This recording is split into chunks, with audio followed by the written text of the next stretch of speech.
होळकर साहेब आपण महापालिकेसमोर धरणे आंदोलन करत आहेत, काय मागण्या आहेत आपल्या?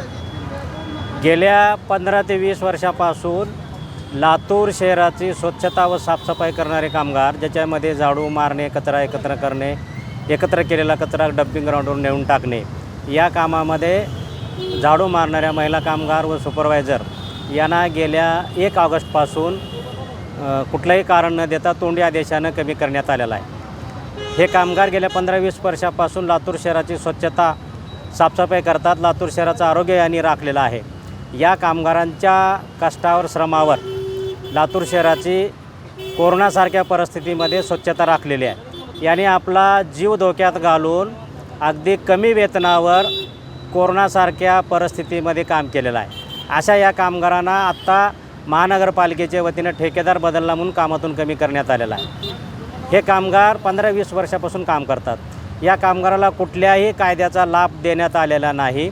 बेकायदेशीरपणे या कामगाराकडून काम करून घेण्यात आलेलं आहे. या कामगारांना किमान वेतन व सुरक्षेचे साधनंसुद्धा दिलेले नाहीत.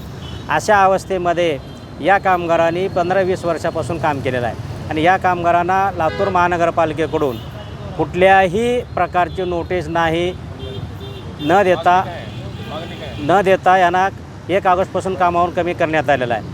या कमी करण्यात आलेल्या कामगारांना पूर्ववत कामावर घेण्याची मागणी आम्ही गेल्या 2-3 महिन्यापासून महानगरपालिकेकडे लावून धरलेली आहे. महानगरपालिकेचं प्रशासन आणि आयुक्त या कामगारांना पूर्ववत कामावर घेण्यास तयार नाही.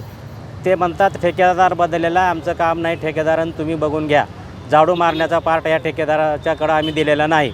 म्हणून आमची मागणी आहे की ठेकेदार हा महानगरपालिकेचा आहे. ठेकेदार काय त्यांच्या घरी नेऊन कामाला लावत नाही. ठेकेदार आहे लातूर शहराची स्वच्छता व साफसफाई करून घेतलं जात आहे आणि म्हणून प्रिन्सिपाल एम्प्लॉयर या धोरणानुसार मूळ मालक महानगरपालिका आहे आणि हे महानगरपालिकेने या कामगाराला पूर्ववत कामावर घेतलं पाहिजे.